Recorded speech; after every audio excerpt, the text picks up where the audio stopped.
Ja, grüß euch benannt und einen Sakrischkurden.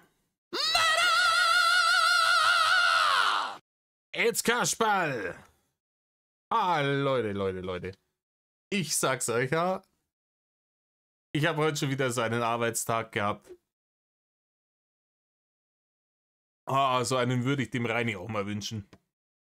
Ja. Ich hoffe, ihr hattet einen schönen Tag. Je nachdem, wann ihr das hier zu hören kriegt, ne? Und dann ist YouTube mal wieder ein wenig ein Hater. Aber wir werden sehen, Leute. Wir werden sehen. Was gab's noch?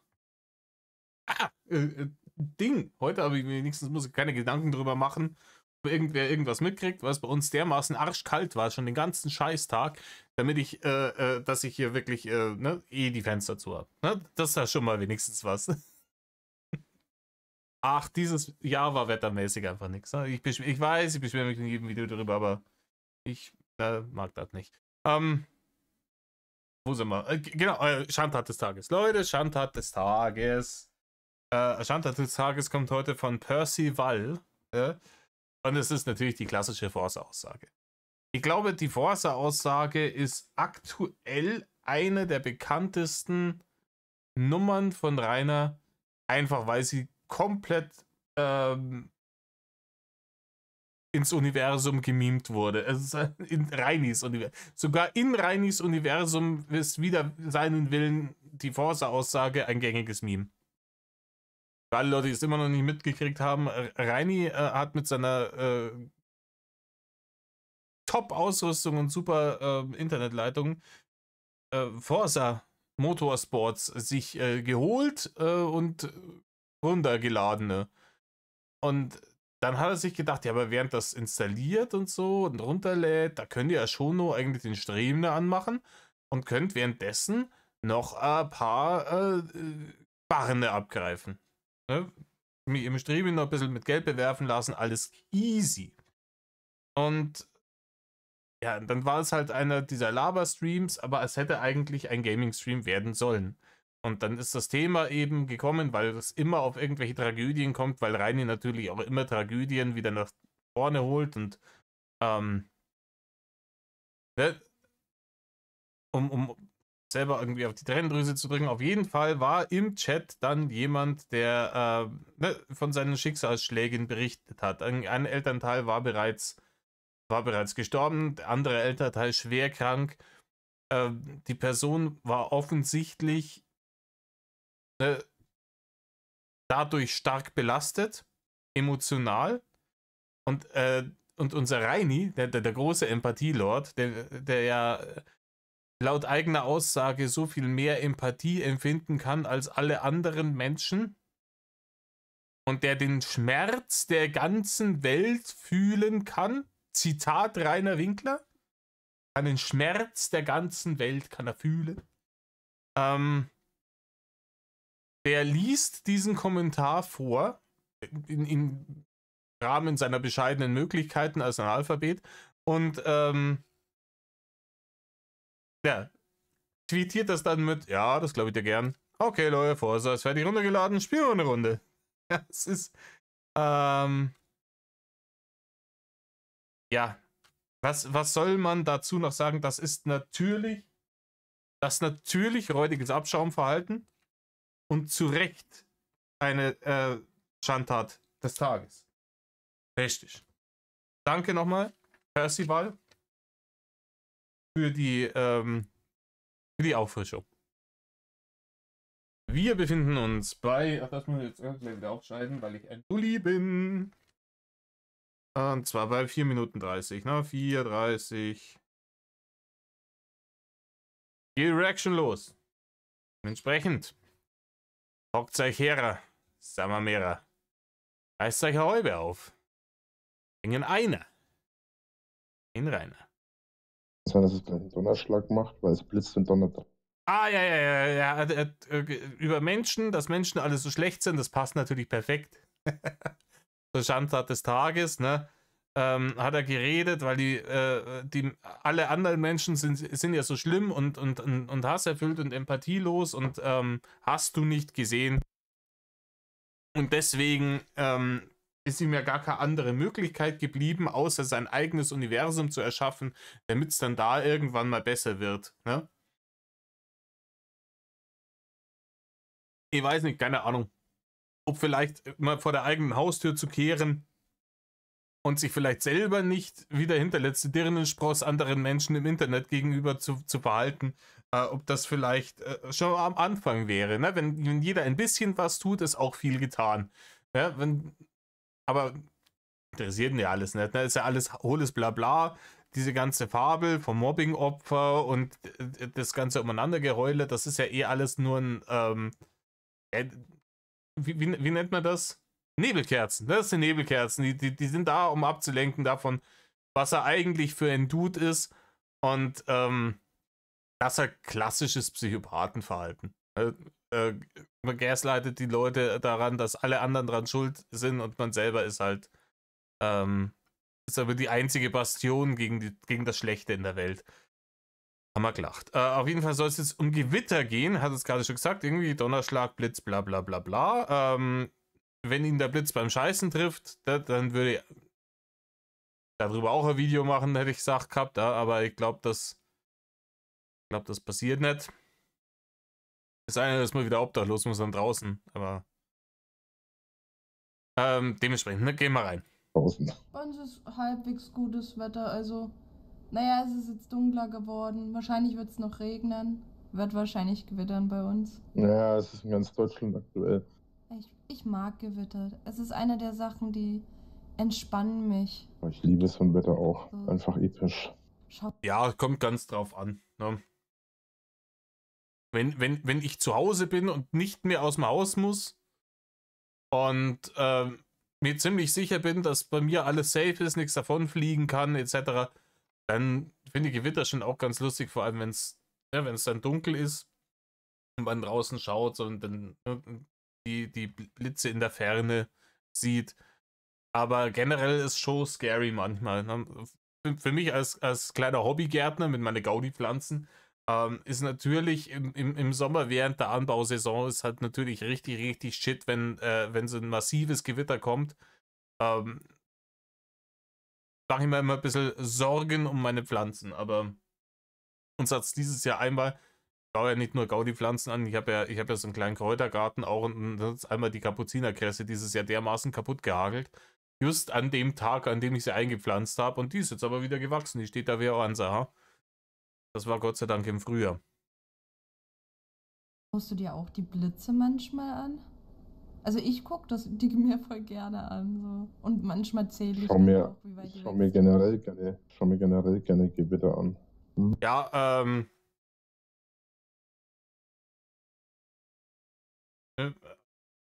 glauben Sie, dass diese Geschichte der Wahrheit entspricht, dann müssen wir Sie leider enttäuschen. Ne? Das sagt er jetzt so, weil er versucht ja beim Bärchen zu landen und er will natürlich auch, zum einen findet das Bärchengewitter gut, deswegen findet er es auch gut, ne? Erstmal ein bisschen spiegeln, damit Gemeinsamkeiten entstehen. Das hat ihm sicher auch dieser Pickup-Artist-Coach Julie erzählt. Und dann kommt natürlich der tiefgründige Rainer, der am Fenster steht und einfach nur eine Stunde lang das Gewitter beobachten kann, ja, und über die Welt sinniert.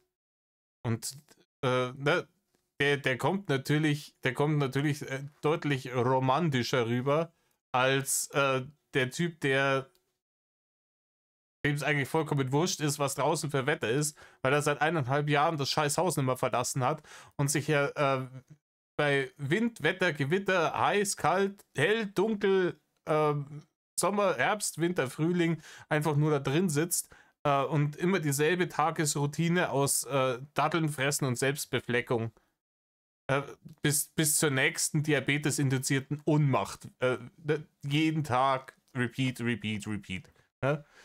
Das ist natürlich nicht so sexy. Da ist dann doch der Philosophen Rainer, der sich das Gewitter anschaut und in Erstaunen über die Macht der Natur und wie klein wir als Menschen doch nur sind und philosophische Gedanken kommen ihm und bla bla bla. Ne? Das ist natürlich deutlich sexier.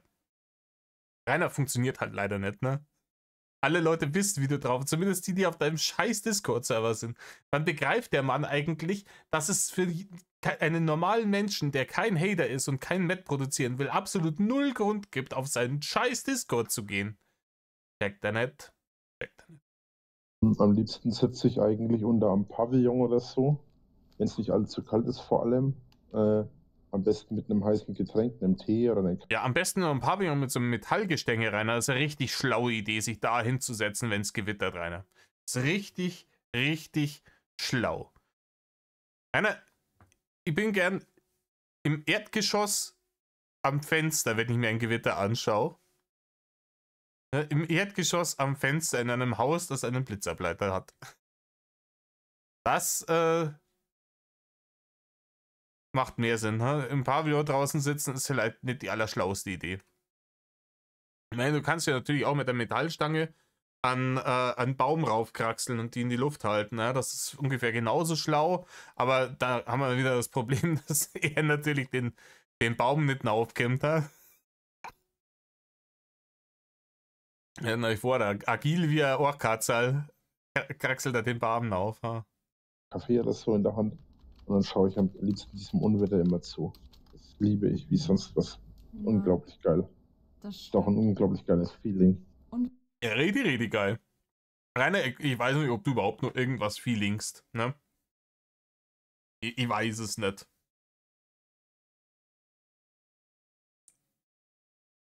Ich kann mir auch nicht vorstellen, in so einem 250 Kilo Körper gefangen zu sein. Ich habe selber ein bisschen zu viel auf den Rippen, aber wie gesagt, wir reden da um so ungefähr 10 Kilo. Maximal, bis ich in Normalgewicht bin, zwischen 5 und 10 Kilo, die ich zu viel habe. Das ist mir manchmal schon unangenehm.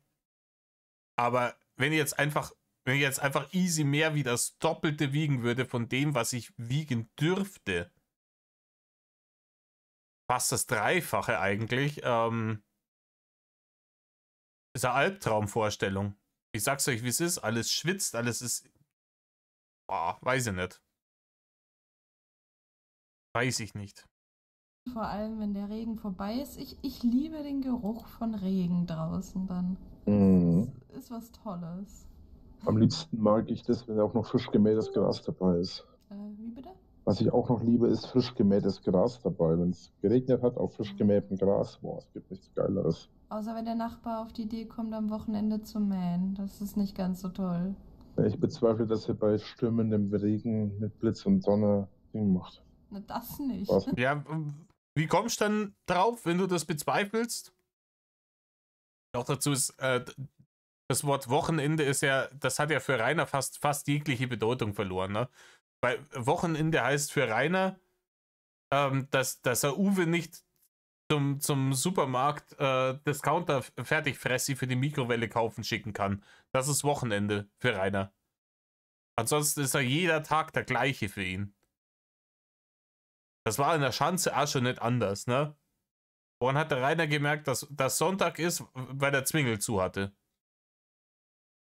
Und vielleicht waren ein oder zwei Haters mehr vor der Schanze gestanden und wollten Poster kaufen. Aber ansonsten hat auch der Rainer schon seit Ewigkeiten überhaupt das Konzept Wochenende, Feiertag oder sonst irgendwas nur noch über Ladensöffnungszeiten kennengelernt und nimmer über, so wie wir, dass wir uns freuen, ey, Digga, geil, dieses Jahr fällt der und der Feiertag irgendwie auf einen Montag. Aber ja, langes Wochenende. Burn. Geilo. Ja? Ich kaufe am Donnerstag gescheit ein, damit ich über die Tage komme, nicht irgendwie am Samstag in der Früh oder am Freitagnachmittag mit den ganzen anderen Vollidioten, die meinen, dass, wenn der Montag ein Feiertag ist, praktisch der Hungertod mehr oder weniger schon vor der Tür steht und dann den Supermarkt stürmen, wie, ne,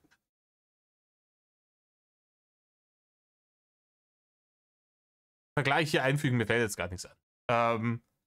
Sondern, aber für Rainer ist das doch alles vollkommen wurscht. Ne? Der Lieferdienst liefert auch am Feiertag, im Zweifelsfall, wenn noch genügend Barne da sind. Und, aber ich hoffe wirklich, dass das stimmt, dass der vom Arbeitsamt wirklich nur die allernötigsten Barne kriegt und alles mögliche andere ihm gestrichen wird. Ja? Aufgrund von selber Schuld und Hakeldom. Herr Winkler, Sie haben innerhalb kürzester Zeit so viel Geld verbrannt, das gehört bestraft. Ne? Fertig. Das wäre Ja. vielleicht keine gute Darum Idee. ging es ja gerade. Ja, achso, meinst du nach dem Regen dann? Also nach dem Gewitter? Nee, nach dem Rasenmähen, dann regnet es. Nach dem Rasenmähen regnet es und dann steigt dieser liebliche Duft auf. Einfach geil. Aber mal was anderes. Ah ja, wenn er lieblicher Duft sagt, dann kriege ich schon wieder das Kotzen, ha? Aber wenn er jetzt was anderes sagt, ist das sicher eine plumpe Überleitung, weil er gerade lieblicher Duft gesagt hat. Ne? Süße, süße Kö. Simpsons geht's raus aus meinem Kopf, ne? Die Gummi-Venus, ne? Das ist auch die einzige, die er hat. Okay. Mein Kopf schweift schon wieder ab. Ne? Lieblicher Duft. Aber mal was anderes. Bin gespannt, ob das ein neues Thema ist. Oder ob es vielleicht eins ist, was wir schon mal gehabt haben.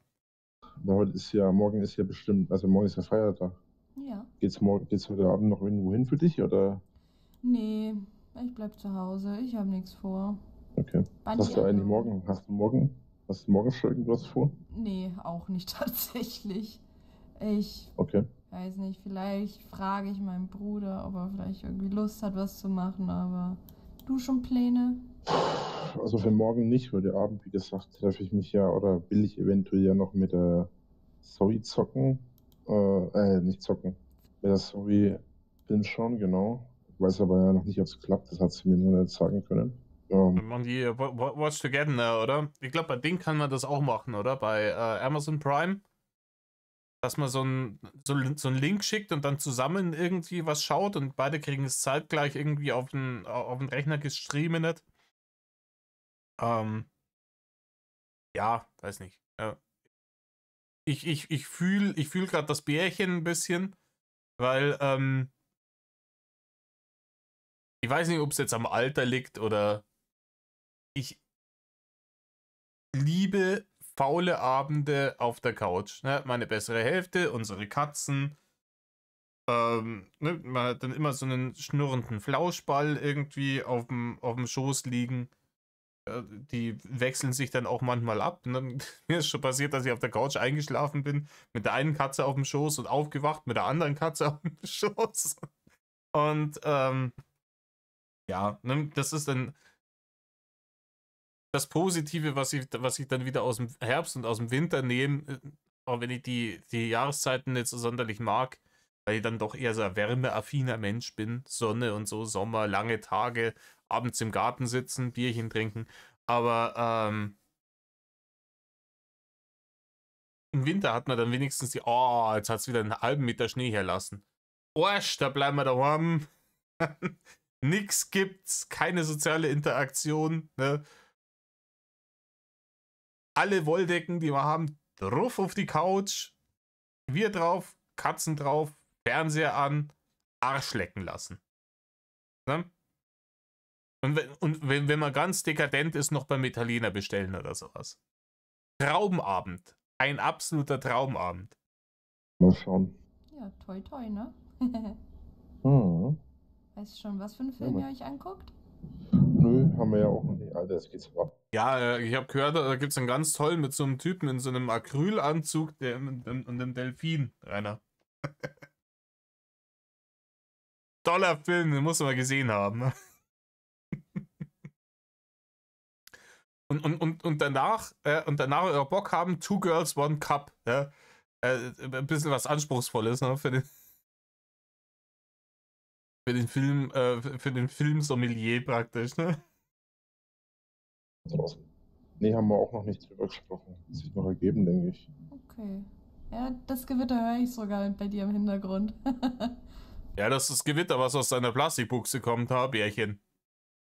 Ja, das ist hier so, hoffentlich hat man das nicht gehört, aber ich glaube, man hat es gehört.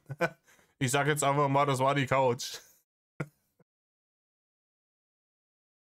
Bei Rainer kommt der Donner meistens eher vom Analgewitter und nicht von draußen. Ne?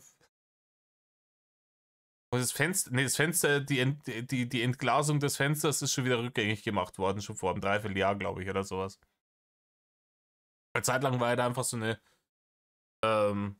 Mülltüte drüber geklebt. Einfach nur, damit sie zieht. Das denke ich mir. Es ist brutal gerade. Ganz Berlin steht hier gerade in den Flammen. Ja, ganz Berlin. Rainer. Zobis und Berlin sind schon ein wenig auseinander. Und in der Sekunde hätte ich anstelle des Bärchens gesagt, du Rainer, ich muss mal ganz kurz aufs Klo. Hätte mich gemutet und dann hätte ich geschaut, ob es gerade in Berlin gewittert.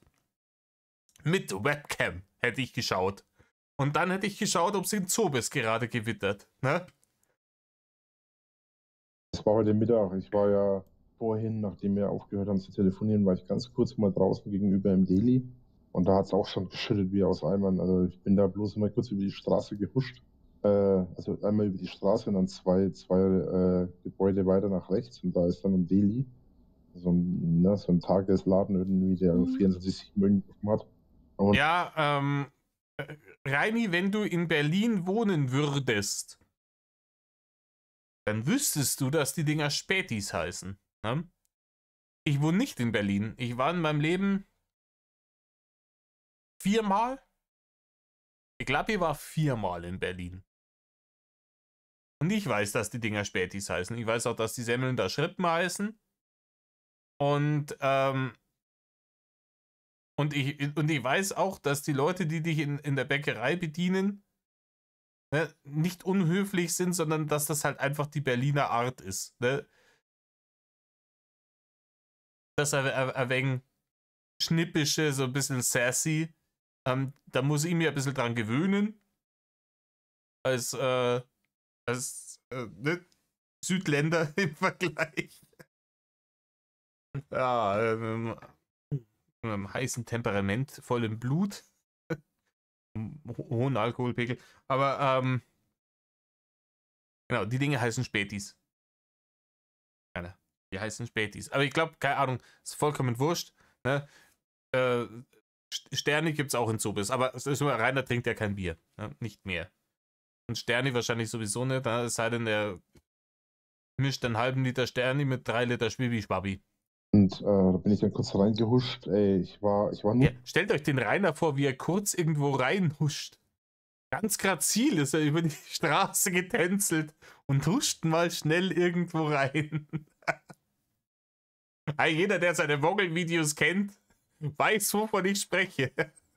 Grazil war bei Rainer noch nie Name of the Game. Ich habe neulich erstmal wieder dieses Bild gesehen, wo er da, ich weiß nicht, wo er da stand. Ja, auch ausgeschaut schon wie bestellt und nicht abgeholt. Da war schon fett, aber bei weitem noch nicht so fett, wie er heute ist. Und links daneben stand irgendwie, ich glaube, Ramona mit ihrem Beschläfer und rechts daneben stand Ritter, ne? Wo du praktisch an ihr schon ablesen konntest, wie es in ein paar Jahren bei ihm ausschaut, aber wirklich eher auch mit dem allerdümmsten Gesichtsausdruck. Also wie gesagt, Grazil war da noch nie und gehuscht ist der auch noch nie irgendwo hin. Ne? Das Einzige, was bei Rainer huscht, ist ab und zu mal der Dünnpfiff in die Plastikbuchse, wenn er es nicht mal rechtzeitig auf den Pott schafft oder in die Dusche. Über die Straße und 2 Häuser weiter und ich war klatschnass, ey. Ja, das kam aber vom Schwitzen, wenn du irgendwo schneller hingegangen bist, Rainer. Rainer, du schwitzt beim Scheißen. Du kannst keine 3 Treppenstufen gehen, ohne dass du kurz vom körperlichen Kollaps bist.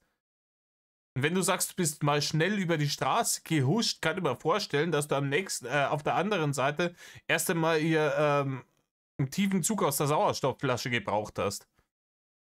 In Berlin, du Dulli. Und das ist ja dieses ganz kleine Laden nur. Die Frau, die hinter dem Tresen steht, sagt, oh je, alles gut, alles gut. Rainer, in Berliner Späti stehen nachts keine Frauen hinter dem Tresen. Ja. Das sind immer Menschen mit Migrationshintergrund. Männer mit Migrationshintergrund.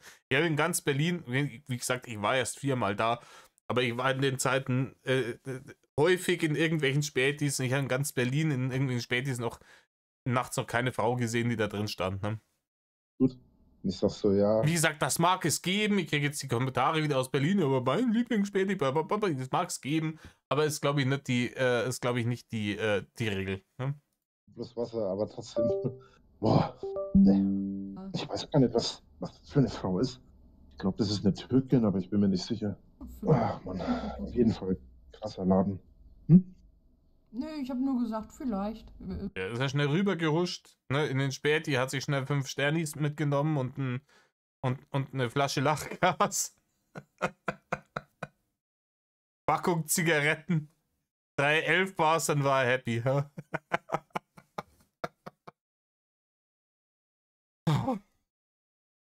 Ich weiß es ja nicht. Oh, ich weiß es ja auch nicht. Okay, also der Bildschirm geht definitiv nicht mehr. Naja, der geht nicht mehr. Ich wüsste auch nicht, warum der noch gehen sollte. Aber dass der auch einfach so ausgeht. Ja, wenn er kaputt ist, geht er aus, Rainer. Ja, wenn man jetzt noch irgendwie eine Social Media Präsenz hätte, einen YouTube-Kanal, auf dem man seine Amazon Battle-Liste anpreisen könnte, damit einem die Leute wieder vielleicht einen neuen Bildschirm schenken. Das wäre schon eine Sache, wer das nachher hat. Aber leider sind das wieder Geschichten aus besseren Tagen, Rainer. Damals aber auch ganz ehrlich in der Zeit zurückreist und ihm sagst, das hier, jetzt, Schanze, Amazon Battle-Liste 2020 oder so, ha? Rainer, das sind jetzt die besseren Tage. 2021, so, genieß das noch, solange du es noch hast. Da hätte ich auch für bekloppt erklärt. Da hätten einen alle für bekloppt erklärt. Aber these be the good old days. Gut, egal. Ich gehe mal kurz aufs Klo, ich bin gleich wieder da. Mann, ist das gerade ätzend mit dem scheiß Pilz. Ja, guter Schnitt, ha? Ganz ehrlich, ich hätte jetzt hier noch dieses SpongeBob-Meme mit reingeballert, da? A few hours later. Geht kurz aufs Klo. Und schon am Überlegen, ob der dir heute geschrieben hat, auch reinkommt. Ich bin so aufgeregt auf neue Leute. Wirklich drüber nachgedacht, an sich habe ich jetzt nicht, nein. Aber ich sag dir auch gleich, Ja, ich wäre an ihrer Stelle auch wirklich gespannt. Weil es kann ja nur interessanter werden, wenn du dann noch weitere Leute mit in diesen Mix reinschmeißt. Problem, sie redet von einem Typen und die lässt Rainer dann lieber nicht so gern auf diesen Server. Im Moment ist das ja noch der geheime Discord-Server für seinen Blog offiziell. Das ist natürlich nicht der geheime Discord-Server für seinen Blog, sondern er ist der geheime Discord-Server für die Bärchenbelästigung. Ne? Das ist der Bärchenbelästigungs-Discord. Kurz BBD.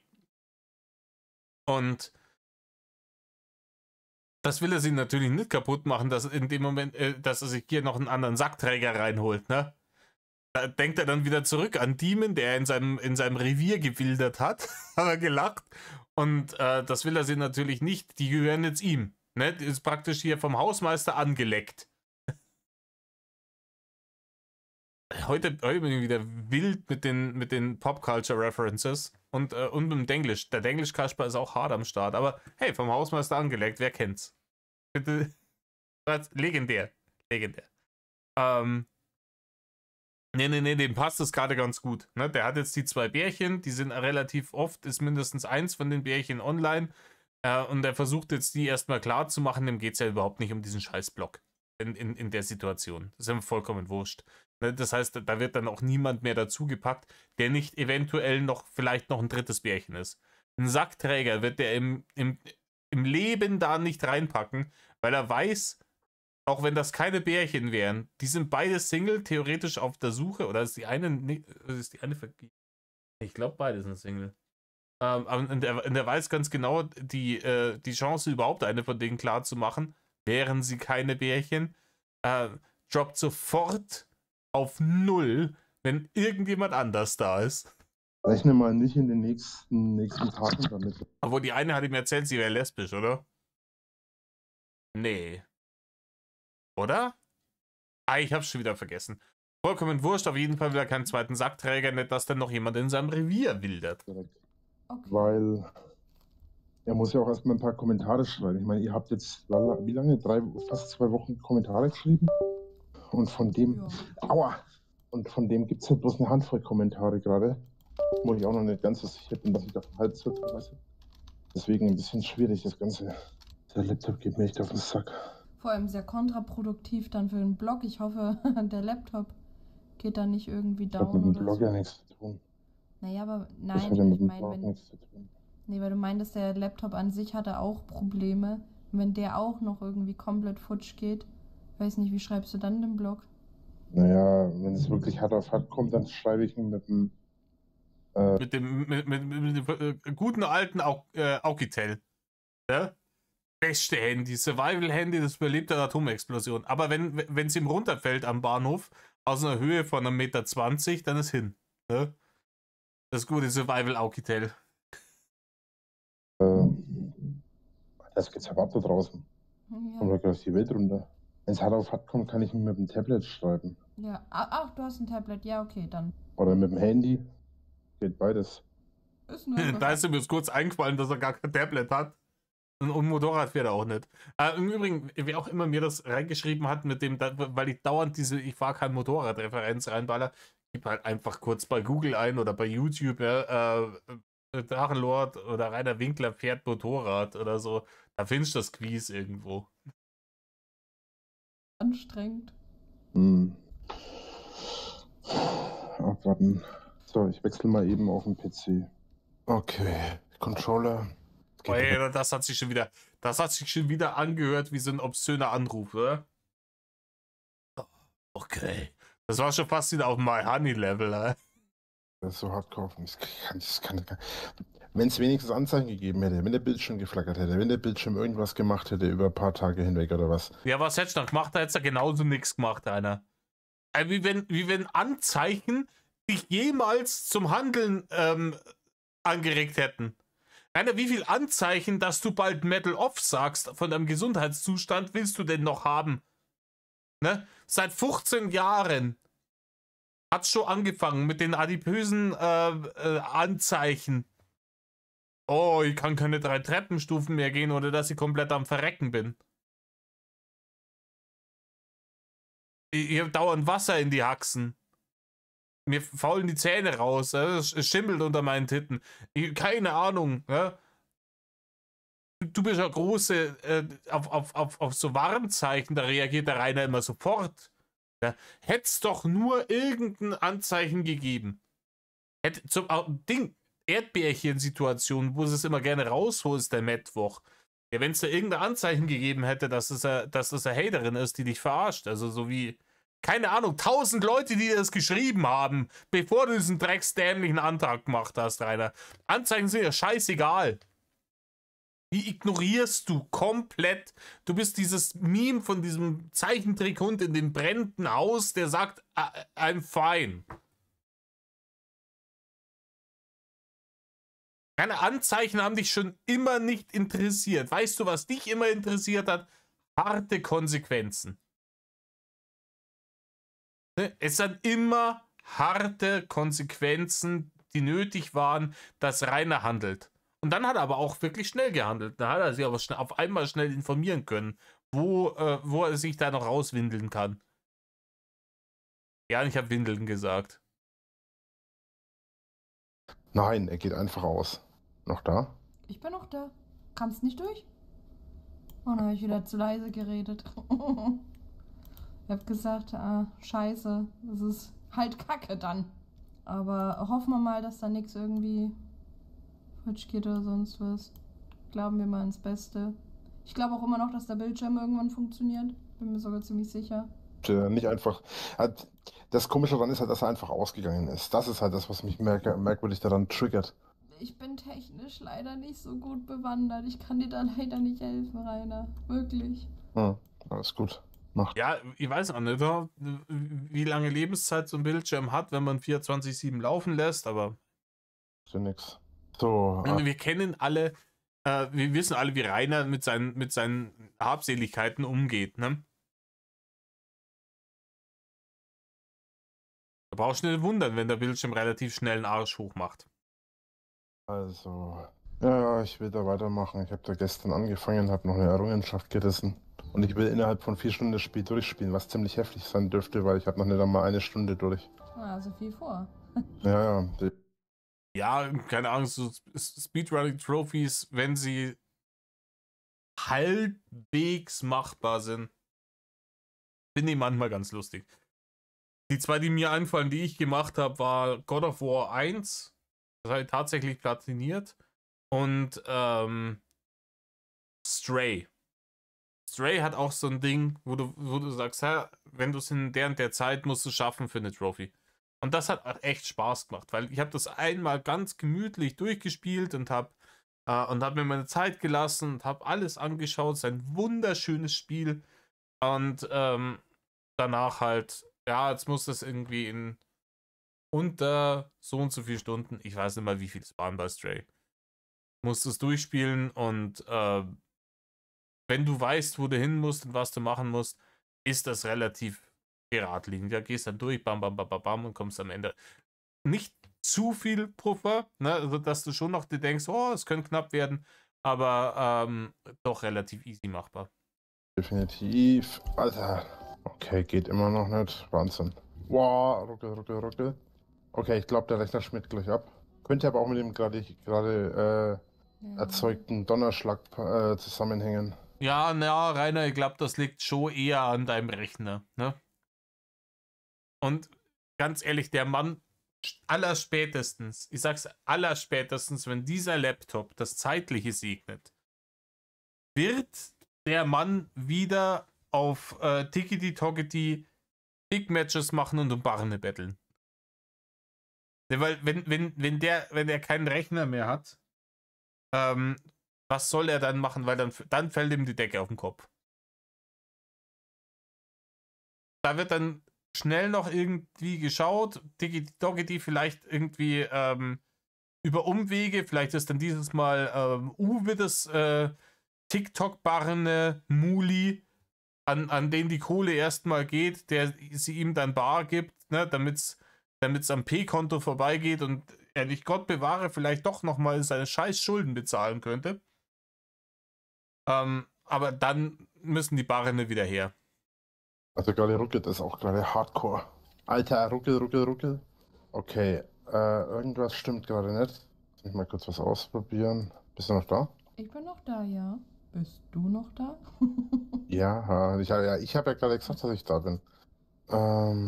Foi, foi.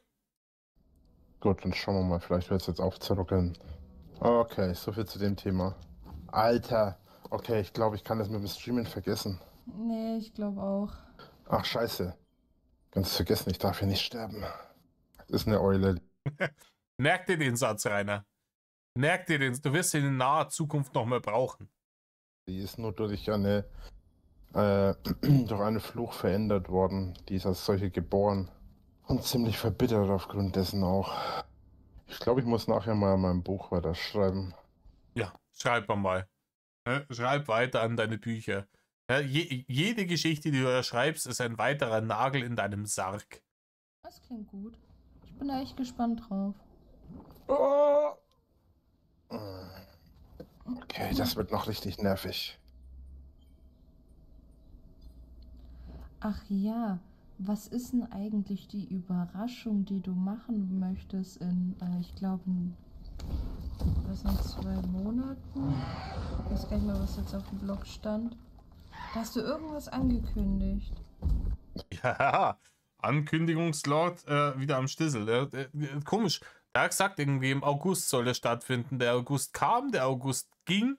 Wir sind jetzt schon Mitte September. Passiert ist komischerweise nichts. Aber gut, das kann man ihm, insofern kann man natürlich auch das nachvollziehen, weil der hat jetzt auch mitgekriegt, dass die ganze Scheiße hier alles geleakt wurde. Dass der dann erstmal wieder zu Hause sitzt und schmollt, war auch klar. Ja? Der lässt das jetzt, bis dann die ganzen Leaks alle veröffentlicht sind, sitzt er zu Hause, schmollt und dann schießt ihm der Dampf aus die Ohren vor lauter Zorn. Und dann 2 Monate später, wenn er sich dann wieder beruhigt hat, dann denkt er sich, ich könnte wieder einen neuen Blog und einen neuen Discord machen. Und dann fängt der ganze Scheißdreck wieder von vorne an. Ne? Es gibt eigentlich nur ein einziges Datum derzeit. Und das ist das Datum vom Datum, Rainer. Datum. Nicht Datum. Datum ist das ist ein Tusch, na, das macht man, wenn ein schlechter Witz gerissen wurde. Meta-Humor, genau mein Ding. Dreck. Es gibt eigentlich nur ein einziges Datum. Und das ist das.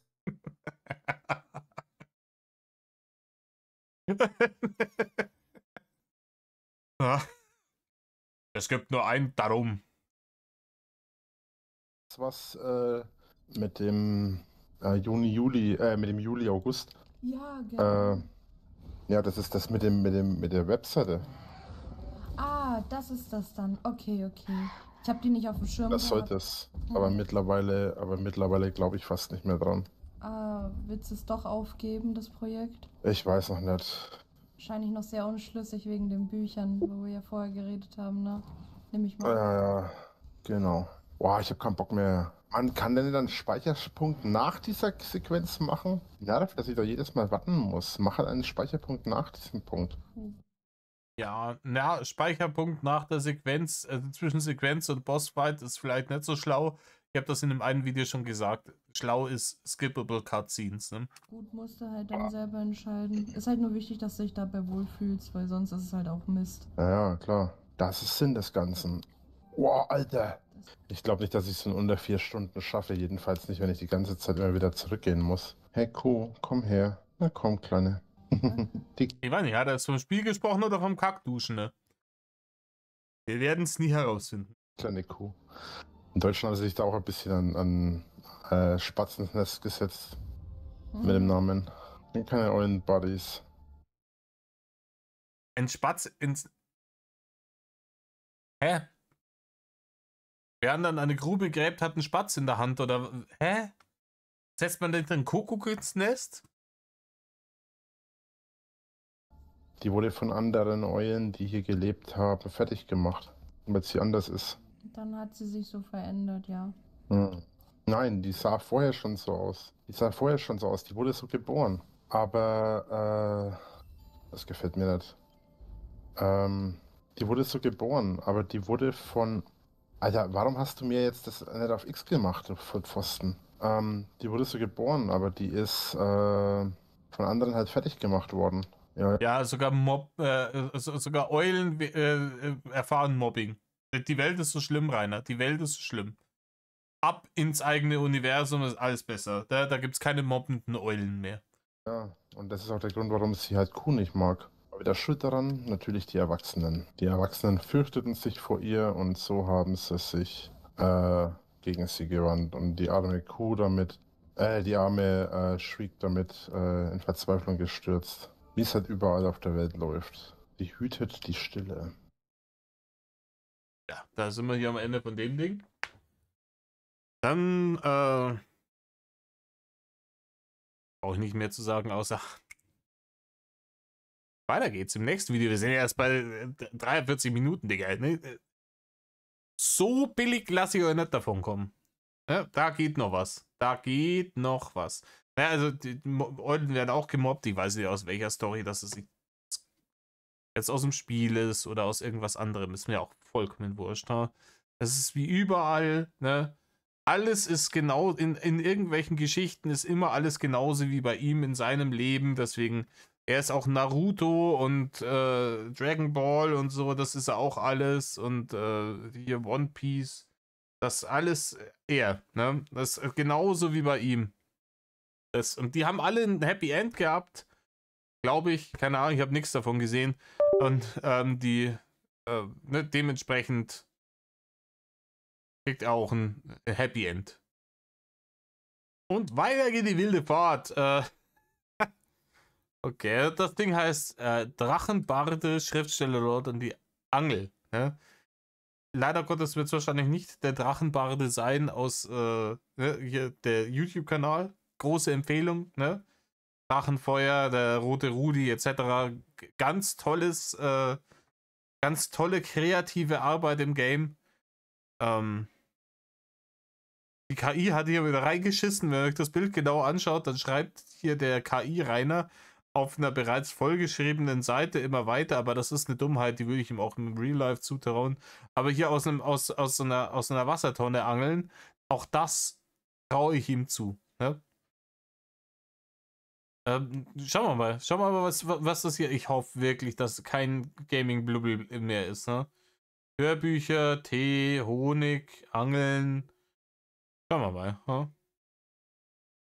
You fooled me. Switch und zocken. Wenigstens steht's hier. Ne? You fooled me before. Schauen wir mal. Warum bist du so spät wach? Moment. Warum? Mann, dieses scheiß Hörbuch, ey. Dieses scheiß Handy mit dem Hörbuch, ey. Dass ich das einfach stoppen kann, wenn ich stoppen will. So, jetzt. Mann, das Ja, du musst auf Stopp drücken, du Dulli. Das Handy kann schon wieder nicht seine Gedanken lesen. Dreck. Alexa! Handy züchtigen. macht nicht was. Alles gut? Ja, bisschen müde noch. Bin gerade erst aufgestanden. So hörst du dich auch an. Ja. Total verpeilt und müde. Warum noch so alleine? Um die Uhrzeit im Call. Ich war nicht alleine. Vorhin war es Zoe kurz da und ich habe halt gedacht, ich schaue einfach mal. Alter, ich krieg gleich einen Anfall. Das ist jetzt das zweite Mal mit dem Scheiß da. Kannst du das bitte einfach abfackeln? Kann er natürlich nicht. Boah, gib mir das auf die Nüsse, das kann nicht wahr sein. Also dann geht mir das Spiel echt dreckig auf den Sack, ey. Ach, lange werde ich jetzt auch nicht mehr machen. Ja. Vielleicht noch ein paar Minuten oder so. Was du mal richtig heiß. Ich habe keinen Ton verstanden. Du musst schon entweder sprechen oder gähnen. Ich hab nur gesagt, mach, was du für richtig hältst. Das tue ich sowieso immer. Ja, Rainer, das ist, glaube ich, ein bisschen die Grundproblematik deiner kompletten Existenz. Ne? Es ist von vielen Leuten und auch von mir schon häufiger der Fokus drauf gelegt worden, wenn irgendjemand eine richtige Entscheidung treffen will, aus zwei Entscheidungen, dann muss man sich immer denken, was würde Rainer tun, und dann macht man das Gegenteil. Und damit würde man eigentlich immer gut fahren, Rainer. Das, wenn du beherzigen würdest, wenn du überzeugt wärst von der, dass Entscheidung XY absolut perfekt und richtig ist, dann würde ich mich an deiner Stelle sofort für die andere Variante entscheiden, und damit fährst du gut. Das ärgert mich, dass ich jetzt aufgestanden bin um 2 Uhr Nacht. Wollte eigentlich die Nacht durchpennen. Alter, das gibt's doch nicht. Ja, dann leg dich halt wieder hin. Also, verstehst Ah ja, es ist jetzt hier 2 Uhr nachts. So viel zu dem Thema, wer in den früheren Leaks immer behauptet hat, ja, er steht um 7 oder 8 in der Früh auf. Ne? Und er ist da schon wach um die Uhrzeit. Source Shit, ha? Wenn er um 2 Uhr noch am Daddeln ist. Der daddelt bis 3 oder bis 4, paar Minuten, auch Bullshit. Bis 3 oder bis 4 wird gedaddelt und da steht er nicht um 7 oder 8 auf, das kann er mir nicht erzählen. Ja, das ist mal wieder, da fährt der Lulu-Train mal wieder nonstop nach Bullshit-Town. Schlägt hinten in der Wand ein. das Problem nicht. Nee, Mann. Kannst dich doch hinlegen, kannst du schlafen. Nee, so einfach schlafe ich da auch wieder nicht ein, wenn ich einmal wach bin. Ich mache jetzt noch irgendwas, ich gucke mir vielleicht noch irgendwie, weiß nicht, einen Film an, irgendwas auf YouTube oder so. Und dann versuche ich es einfach nochmal. Irgendwas, was Okay. müde macht. Dazu könnte ich jetzt was sagen, aber ich lasse das Was denn? nicht so. Oh, na, Rainer. Oh, jetzt kommt's. Ne? Ne, wenn sie sich das Nüsschen schält, dann wird sie sicher müde. Gleich wieder auf irgendeinen sexuellen Content gehen. Ne? Wollen wir es wetten? Wollen wir es wetten, dass jetzt irgendwas kommt von wegen, ja, Bimsen und so macht müde. Dann werden die Fantasien wieder gebracht. Ne? Wenn er jetzt da wäre, würde er ihr dieses oder jenes machen, damit sie dann schläft wie ein Baby. Ah, Leute, ich glaube, bevor ich jetzt hier nochmal Play mache, holen wir noch ein Bier. Here we are. Let's go. Ist alles gut. Ja, dann wünsche ich dir viel Spaß beim Gucken. Ich warte jetzt noch, bis du halt gehst. Nichts? Wirklich nicht, Rainer? Alter, ich habe mir ja fürchterliches vorbereitet, seelisch. Okay? Okay, vielleicht habe ich ihm Unrecht getan. Ich wollte einfach mal gucken. Ich fand so schade, dass du hier alleine hockst. Ach Quatsch. Ich habe ja wie gesagt gezockt und habe nebenbei mein Hörbuch gehört. Das wollte ich noch fertig hören heute. Deswegen habe ich da jetzt angefangen, das Hörbuch zu hören. Und bitte? Was wird denn gehört? Nichts Spannendes. Einfach nur Herr der Ringe mal wieder. Habe ich vor längerer Zeit angefangen und habe gedacht, ich höre das jetzt mal fertig. Das ist auch gut. Ja, hin und wieder. Ich habe so ein paar Hörbücher, die ich mir regelmäßig eigentlich durchziehe, die rein. Läuft bei mir alles nebenher. Ja, keine Ahnung, es schaut bei mir nicht anders aus. Ich habe auch ein paar Hörbücher, die ich mir regelmäßig mal reinziehe. Das ist, wenn man keinen guten Podcast findet, so neben der Malochen immer eine gute Nummer. Wenn ich zocke oder so, brauche immer so ein bisschen Hintergrund-Action. Ich habe da so zum Beispiel das Hörbuch von Amy Carter, Animox. Dann habe ich Harry Potter, dann habe ich Eragon. Hin und wieder höre ich dann auch Stephenie Meyer, das wird dann Twilight. Und ja. Boah, Twilight, Digga. Ich habe ein Video über Twilight gemacht. Ich fange jetzt nimmer mehr zum Ranten an, der Scheiße, ey. Aber dass er Twilight-Fan ist, halt einfach, es passt wie Arsch auf Eimer. Bernhard Henne, die Elfen, weil ich den echt lange nicht mehr gehört habe, den werde ich wieder als nächstes mit reinziehen. Also ich habe immer so ein paar Hörbücher, die ich mir reinziehe. Ganz unterschiedlich. Amy Carter habe ich vor ein paar Jahren erst entdeckt. Aber da ist, glaube ich, die Reihe jetzt gerade zu Ende. Oder läuft immer, oder kommt wieder eine neue Reihe, ich weiß es noch nicht. Ich werde in meinem ganzen Leben nie wieder eine Fantasy-Buchreihe anfangen, die nicht abgeschlossen ist. George R. Martin Trauma nennt man das. Vor allem, ich habe gehört, der hat jetzt, wie gesagt, ich glaube 28 Bücher rausgebracht.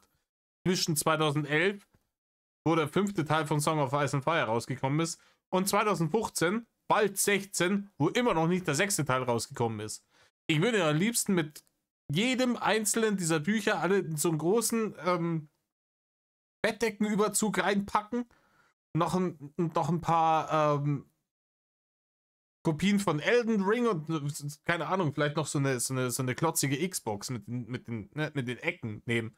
Rein und ihn damit so lange verprügeln, bis er das scheiß Buch fertig geschrieben hat. Dieser faule, fette Drecksack. Ja, schon. Da wurde auf jeden Fall von einem Jahr das so als die letzte Folge beendet. Ich bin am Überlegen, ob ich mich nicht einfach irgendwie in Audible oder so anmelde und Bücher einspreche. Also ich habe die Hörbücher größtenteils im Audible, aber ich würde dir empfehlen, das vielleicht nicht. Benutzt du iPhone oder benutzt du Android? Ich habe Android. Dann empfehle ich dir, kauf die Hörbücher über Google Play Books. Na, ich will die ja Dann brauchst du dich nicht extra bei Audible. Will ich selber machen. Selber machen. Ach so. Ich habe Google Play Books, keine Ahnung. Ja, ich habe Audible auf dem Handy und ich mache das halt, wenn die halt irgendwie wieder so ein Ding haben, boah, ey, du hast schon lange kein Abo mehr gehabt, so wir bieten dir 3 Monate für 3 Euro im Monat an und du kriegst halt trotzdem irgendwie jeden Monat irgendwie dein eines Guthaben, dann mache ich das die 3 Monate lang, nehme die 3 Hörbücher mit und dann melde ich mich wieder ab. Ne? Und ne, so fülle ich stetig meine Bibliothek auf. Kommen wir wieder irgendwo einmal 40k-Buch rein oder irgendwas von Howard Phillips Lovecraft. Ja, das musst du überlegen. Das ist deine Sache, da kann ich dir nicht helfen. Ja, ich muss mich dann auch informieren bei Audible, weil die einen sagen, dass es voll der Scam ist. Die anderen sagen, ja doch, da kriegst du schon irgendwie was raus. So, ist mir noch alles ein bisschen unsicher, ehrlich. Theoretisch gesehen kannst du dich auch einfach bei... Hier, Kanalempfehlung, Leute. Der gute Hagebuttene. Der ja eher selten, aber dann, wenn dann qualitativ hochwertiges Met hochlädt, der gute Hagebuttene hat tatsächlich eine Geschichte von Howard Phillips Lovecraft eingelesen. Und das richtig, richtig gut. Ich war begeistert, Leute. Schaut da mal rüber. Einfach bei YouTube eingeben, Hagebuttene. Und genießen. Du kannst dich auch einfach bei Spotify anmelden. Einfach bei Spotify anmelden und einen Podcast machen. Beziehungsweise halt ein Hörbuch in Form von einem Podcast. Geht alles. Obwohl, da muss man gucken, wie das ist mit den Rechten. Weil man kann nicht einfach ein Buch vorlesen, so. Ja, keine Ahnung. Ja, die Linken haben vielleicht auch was dagegen. Kommt aufs Buch drauf an, ne? Nimm halt irgendeinen alten Shit. Ich glaube, bei so Büchern verfliegt das Copyright nach 80 Jahren oder sowas, was weiß ich. Ja? Wie gesagt, der Hagebuttner hat jetzt auch die alten Lovecraft-Nummer da eingelesen. Da bezweifle ich, dass da noch irgendein großartiger Copyright drauf ist. Das geht auch nicht immer. Mhm. Am Ende kriege ich Ärger. Wenn du das kostenpflichtig machst, definitiv. Wenn du das nur machst, weil du dich darin mal ausprobieren willst, dann kriegst du dafür keinen Ärger, solange du dafür kein Geld verlangst oder kein Geld mit verdienst. Und wenn du das nachweisen kannst, dass du damit kein Geld verdienst, dann ist es auch scheißegal, weil dann wird dir auch nichts passieren. Geht letzten Endes, denen geht es letzten Endes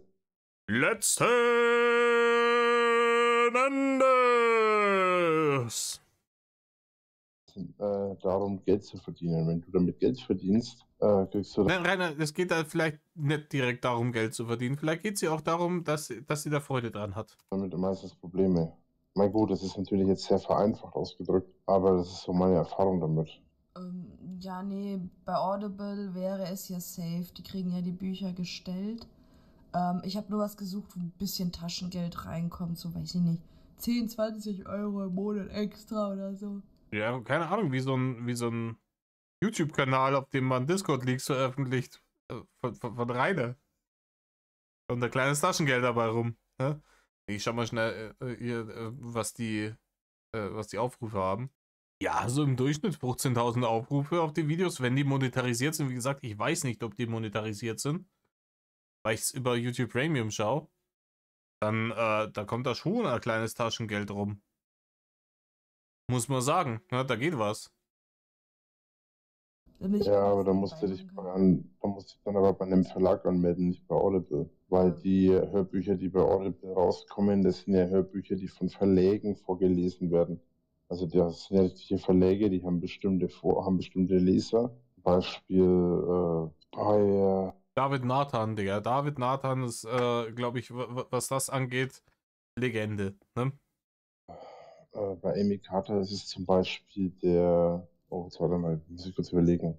Also bei Eragon ist es auf jeden Fall Andreas Fröhlich. Der hat zum Beispiel auch das Hörbuch von Das letzte Einhorn gemacht. Fand ich mega geil. Wie das letzte, huh? Buch von Peter S. Beagle. Dann gab's den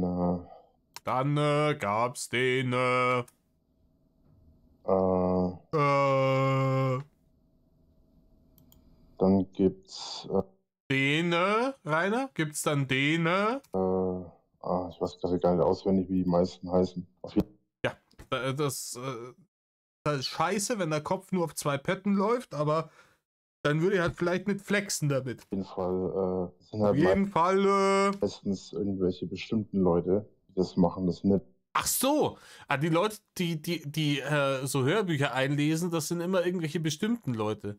Die nehmen nicht einfach irgendeinen Dulli von der Straße. Irgendeinen Penner, den sie mit einer Flasche Wodka bezahlen. Hey, hast gerade ein paar Stunden Zeit, lies mal das Buch hier ein. Das sind Leute, die es professionell machen, ganz bestimmte Leute. Das ist eine Erkenntnis. Das hätte ich jetzt nicht gewusst. Rainer hat da wieder das beigebracht. Bildungsauftrag beim Drachenlord, sogar wenn er kein öffentliche Person des öffentlichen Lebens, das war's, wer sein will. Irgendwelche Randoms, die das sagen, die möchten dann ein bisschen zusätzlich Kohle verdienen. Also Randoms an. Hat er gerade. Hat der gerade richtig heavy das Bärchen gefrontet? War das ein Seitenhieb? Die hat gesagt, so ja, so schauen, ob sie vielleicht irgendwie mit so einem Einlesen von Hörbüchern sich ein bisschen was dazu verdienen kann. Das würde ihr Spaß machen. Und bei Reiners kommt dann so, ja, Digga, die haben da schon professionelle Leute, die das machen. So Hiopai wie du brauchst da nicht daherkommen und einfach mal sagen, ich möchte mal ein bisschen Geld dazu verdienen, lass mir mal was vorlesen. Sehr charmant, Rainer, sehr charmant. Unterstützt die Frau, ja. Das ist immer gut, ja. Schau mal nach, ob Forza fertig runtergeladen ist, das wäre auch noch wichtig. Anführungszeichen, aber ich weiß schon, was ich meine, hoffe ich. Gib mal Patrick Katrau ein, dem gehört nämlich Audible. Der wirbt ja die ganze Zeit dafür, dass man sich da anmelden kann. Ich hätte gedacht, Audible gehört zu Amazon, oder? Um Hörbücher selber zu machen. Einfach Patrick Katrau. Ja, du kannst doch das Ja, das mag schon sein, aber du kannst trotzdem nicht einfach sagen, ja, ich komme jetzt da und möchte irgendein Hörbuch, weil es zum Beispiel, Vielleicht soll ich das mal machen. Ja? Mir haben schon ein paar Leute gesagt, einige von euch, ich hätte eine angenehme Stimme. Da müsste Legasthenie Kasper nur. Ich weiß nicht, ich glaube, ich habe keine Legasthenie, ich bin einfach nur dumm zum Lesen, also vorlesen meistens. Aber vielleicht soll ich das auch mal machen. Mir haben schon einige Leute gesagt, ich hätte eine angenehme Stimme. Patrick, wer war das? das sind Yeah. die Hörbücher von Stephanie Meyer zum Beispiel auf Deutsch, die werden zum Beispiel im Hörbuch Hamburg Verlag verlegt. Und die haben halt auch entsprechend die Leute dafür. Und die werden dann dafür halt eingestellt. Und das wird halt dann bei Audible, oh nein, das ist eine Arena. Und die werden dann halt letzten Endes bei Audible ja quasi nur vertrieben, sozusagen. Ich meine, es kann schon sein, dass der auch ein paar Einzelne hat halt, aber am Plan. Also ich bin bei sowas sehr vorsichtig. Ich hätte da nicht viel davon. Ja. Ich höre meine ganze Scheiße, alles, das soll jetzt kein Flex sein, ich höre die ganze Scheiße immer alles auf Englisch, wenn es auf Englisch geschrieben wurde. Und ich bin mir nicht mehr sicher, ich glaube Roy Dutrey hieß der Mann. Der hat die Song of Ice and Fire Bücher eingelesen. Und der kann leider Gottes, kann er die Hörbücher nicht weiter einlesen, weil er schon sehr alt war und dann auch gestorben ist. Ich glaube sogar an einem Krebsleiden. Und das war lustig, weil er war nicht nur jemand, der Hörbücher eingelesen hat, sondern auch Schauspieler. Und den hätten sie ursprünglich, ein bisschen Trivia-Wissen, in der Serie gerne gecastet als Grandmaster Pycelle. Aber das hat sein Gesundheitszustand nicht zugelassen, dass er gesagt hat, ich kann mich da jetzt nicht committen für so eine so lange gehende Serie. Ich weiß nicht, ob er am Ende noch am Leben bin, was er leider dann auch nicht war. Und stattdessen haben sie ihn, ich glaube, in der dritten Staffel, dritten Staffel, wo Stannis King's Landing angreift. Und da hatten sie ihn dann tatsächlich drin als den Ober-Pyromancer, der die Kontrolle drüber hat über die Wildfire-Produktion. Kleines Trivia-Wissen. Wenn ihr die Serie liebt, der Typ, Tyrion spricht mit ihm, ne? Ja, Jars of Pig Shit, ne? Bla bla bla bla bla. Der Typ, der da den Head Pyromancer spielt, das ist Roy Dutrese, das ist der Typ, der die Hörbücher im Englischen eingelesen hat. Ich muss mich. Aber ich bin sowieso, aber ich bin da sowieso kein Ding. Aber wenn du sowas machen Ding ist eine Ding. willst, dann kannst du dich ja eventuell mal beim Hörbuch Hamburg Verlag bewerben. Die machen zum Beispiel sowas. Ja, oder halt bei den Audible-Dudes. Die hat doch gerade gesagt, dass irgendein OST irgendwie bei Audible sagt, die Leute sollen sich bewerben, die suchen immer wen. Und dass sie das vorhat. Aber das Rainer hat natürlich immer bessere Idee. Rainer hat immer bessere Ideen. Jetzt steht sie vor der Wahl. Macht sie das, was sie gedacht hat, oder macht sie das, was Rainer ihr empfohlen hat? Und da sind wir wieder bei dem Punkt. Immer das Gegenteil von dem machen, von dem Rainer glaubt, dass es eine gute Idee ist. Da fährst du immer gut. Also, liebes Bärchen, sofort bei Audible bewerben. Du bist auf dem richtigen Weg. Ja. Jedenfalls nach dem, was ich da mitgekriegt habe. Ja, da muss ich mal schauen, wie ich. Ja, Rainer, du kriegst nicht viel mit. Du hast auch früher nicht viel mitgekriegt. Auf das, was du so mitkriegst, da würde ich jetzt nicht wirklich Geld draufsetzen. Ich hab die im letzten Video irgendwie über den Ukraine-Konflikt schwadronieren hören und hab die Hände überm Kopf geschlagen. Vor so viel Ignoranz und Unwissen über einen Konflikt, der so nah an uns ist. Das alles so einbändeln kann, wie die das wollen. Weil ich weiß jetzt nicht, wie die das dann machen im Verlag, ob die Hörbücher im Studio aufnehmen, wahrscheinlich schon. Naja, Ja, schon, oder? klar, logisch. Das sind richtige Studiobücher. Genau. Das sind ja richtige Profi-Dinger, deswegen sage ich. Also ich habe bei Audible jetzt noch nichts gehört, was kein Profi war, so in dem Sinne. Und das ist halt alles über Ding gelaufen dann halt, ne? Über Audible und so. Über Audible, über Ding halt. Wo bin ich denn jetzt gelandet? Komme ich denn hier raus? Gespannt. Hä? Lol. Genau da, wo ich gerade war, hä? Auf jeden Fall, ja, das habe ich gesagt. Also ich habe jetzt aber bei Audible auch nicht so viel Erfahrung. Und ehrlich gesagt habe ich auch gar kein großes Interesse mehr an Audible. Also ich würde mich dann eher bei Play oder so, oder beim Playbooks, hole ich mir die Hörbücher jetzt. Und das sind ja die gleichen Hörbücher, die du zum Beispiel auch bei Audible hast, deswegen sage ich. Wow. Das sind ja Ja, die kannst du ja auch als CDs und so im Laden kaufen. Ich habe leider nichts mehr da, um CDs abzuspielen. Gar nichts, gar nichts. Du hast keinen Blu-ray-Player, keinen DVD-Player? Nee, schon lange nicht mehr. Okay. Ich müsste auch schauen, in der Butze, ich krieg das hin, ich hab so ein externes Laufwerk für meinen Rechner, das wird schon gehen. Ich habe auch die Playsee da stehen und sowas, aber CDs so wirklich zum Abspielen habe ich meistens im Auto halt, ne? Ja, ich bin aller Mann. Ja. Hast kein Auto? Nee, gerade nicht. Ja, aber auch dann, Reini, auch mit Auto, ne, ist es ja auch so, ich sitze ja nicht hier im Wohnzimmer und denke mir, boah, ich würde mir jetzt gerne CD anhören. Dann gehe ich mal schnell in die Garage, mach's Auto an, tue die CD ins Autoradio und höre mir die gemütlich an. Dann gehe wieder raus aus dem Auto. Das ist ja auch dumm. So wenig rum. Gleich verkauft und ich fahre nur noch mit den Öffis. Ich brauche schon, also ich finde, ein Auto braucht man schon. Jedes Mal. Ja, Rainer, das ist aber scheiße für dich, oder? Wenn du das findest. Das ist keine gute Aussage für dich. Wie viele Autos hast denn du? Also der, wo fährt? Auto immer lieber gewesen als irgendwie Öffis. Schon allein deswegen, weil du kein Problem damit hast, dass dir ständig irgendjemand im Nacken hängt. Also ich rede jetzt nicht von Hatern oder sowas, sondern allgemein. Na, natürlich nicht von die Haters. Natürlich nicht. Ist dir gerade irgendwie diese Würzburger Hauptbahnhofnummer von damals nochmal durch den Kopf geschossen? Was waren das? 22, oder? Herbst? Spätsommer? Oder war das schon Frühjahr 23? Wann war denn das an Würzburg? Leute, schreibt es mal in die Kommentare, ich weiß es nicht mehr. Da wo er in Würzburger Paar auf die Mappe gekriegt hat. Ich mag keine Menschen. Ja, alles gut. Ich hatte jetzt da noch nicht das Problem, dass mich da andere irgendwie nerven oder so. Ist ganz chillig. Ja. Boah, Leute, das ist auch wirklich der Hauptnegativpunkt daran, mit den öffentlichen Verkehrsmitteln zu fahren, gerade in der Bahn oder so, sind tatsächlich andere Menschen. Ich bin die letzten Jahren häufig irgendwo mit der Bahn hingefahren und weiß, das Grundprinzip ist ja geil so, ne? Also du nimmst dir dann irgendwie ein Tablet oder sowas mit und kannst dir dann irgendeinen Film oder eine Serie oder sowas währenddessen anschauen, kannst pennen, kannst ein Buch lesen, kannst Musik hören, alles way, so sitzt dann da, kommst irgendwann an, wenn es funktioniert, das ist super geil.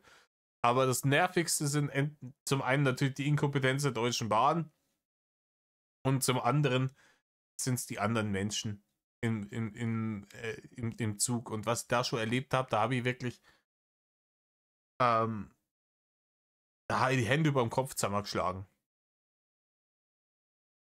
Wilde Nummern. Erzählt mir mal eure Lieblingsbahngeschichten mit irgendwelchen Arschlöchern. Das ist von irgendwelchen Leuten, die dich dumm anmotzen, so, du würdest auf ihrem reservierten Platz sitzen und du sagst, ja, nee, ich habe hier diesen Platz reserviert, da steht hier oben die Nummer von dem Sitz. Das eindeutig zuzuordnen. Nein! Terror, er holt jetzt den Schaffner, und dann kommt er mit dem Schaffner, der Schaffner sagt, ja, nee, stimmt's und so. Ja. Der hat da reserviert, der kann da sitzen bleiben. Ne? Sie haben halt nicht reserviert, so deswegen dürfen sie jetzt im Gang stehen. Solche Sachen. Oder irgendwie, hast du wieder irgendwie irgendeine Zigeunerfamilie, die da umeinander fährt, ne? mit 5 Kindern, alle großartig erzogen natürlich. Mindestens 3 davon haben sich schon vor 2 Stunden in die Hosen geschissen, der ganze Abteil stinkt danach, interessieren tut's keine alte Sau, die alte flackt hinten in der Ecke und pennt. Und du denkst dir, Leute, ein bisschen sich normal aufführen in der Öffentlichkeit. Ne? Ich fühle mich ja auch normal auf in der Öffentlichkeit. Ich gehe jetzt auch nicht hin und sage, keine Ahnung, ich will irgendwo mit der Bahn hinfahren, dann dröhne ich mich vorher mit allem zu, was ich irgendwie kriegen kann, sodass ich vollkommen maximal unzurechnungsfähig bin. Und dann marodiere ich durch den scheiß Zug durch. Das mache ich ja auch nicht. Ne? Ich hocke mich da rein, trinke vielleicht mal halbe Bier, erstmal Leberkassemmel und lass mir am Ohr schlecken. Ja? Ich will da meine Ruhe und dann gebe ich auch Ruhe, weil ich mir denke, die anderen Leute wollen sicher auch ihre Ruhe, aber manche Leute haben das Konzept nicht begriffen, glaube ich. Problem würde ich das jetzt auch nicht unbedingt nennen. Masterschwert hat seine Kraft zurück. Ja, das ist doch mal was. Hat das Master-Schwert jetzt die Stärke, die es braucht, oder? Ah ja. Ich habe mir jetzt so den umständlichsten und dämlichsten Weg ausgesucht. Rainer, das ist the story of your life, Rainer. Das ist wirklich, das beschreibt einfach dein komplettes Leben am allerbesten. Du hast doch schon immer den umständlichsten und dämlichsten Weg ausgesucht. In jeder Lebenssituation, seitdem deine nichtsnutzige Mutter dich gekalbt hat. Aber was soll's? Was bist du für einer? Ein Boblin. Okay, und was bist du? 3 Boblins. Okay, und du? Seid ihr auch nochmal Boblins? Okay, also das ist eine Boblin-Runde, ne, von mir aus. Oh nein, es ist eine Falle. Auf sie. War auch gar nicht absehbar. Ja, ich denke, ich werde jetzt gleich mal mein Hörbuch fertig zu Ende hören und dann schauen wir mal, was dabei rauskommt. Au. Ja, schau mal, was dabei rauskommt. Wenn es fertig ist, halt zu Ende, Digga. Ne? Tu jetzt nicht so, wie wenn das auch harte Arbeit wäre, ein Hörbuch zu hören, Rainer. Es ist einfacher, wie es echte Buch tatsächlich zu lesen. Aua. Sollte vielleicht ein bisschen überlegter spielen. Das könnte wohl unter Umständen hilfreich sein. Ja, unter Umständen ist das oft mal hilfreich, ne? Ich würde vermutlich auch weniger Schaden nehmen. Oh. Ja, ist auch richtig, Rainer. Ist schön, ne? Ist Profi-Influencer mit Let's Play-Kanal und allem drum und dran, ne? Ach, Schaden nehmen ist schlecht. Hätte meiner vor 15 Jahren mal sagen können. Oh nein, ein Weißer muss endlich mal meine Rüstung boosten, ey. Was spielst du denn? Immer noch Zelda. Spielt Dillenspross-Simulator. Du Sau. Nur weil du ein weißer Boblin bist, darfst du auch nicht überleben. So, komm mal her, mein Großer. Und ups. Alter, der wird hier ganz schön durch die Mangel genommen. So, was ist da jetzt Schickes in der Kiste drin? Oh, Midnas Krone. Nice. Was hat die eigentlich für einen Effekt? Midnas Krone hat Miasma-Schutz. Das ist ja auch geil. Du weißt ja was, ich glaube, ich gehe jetzt schlafen. Ja, gute Nacht, Rainer. Oh, ich gehe jetzt dann auch schlafen. Ich wünsche dir eine gute Nacht. Jo, bis dann. Gute Nacht. Tschüssi. Ciao. So, gute Nacht. Perfekt. Perfekter Punkt. Ey, 1:12, Alter. Da haben wir wieder einen draufgelegt, ne? Hat es ein bisschen Bonus noch gegeben.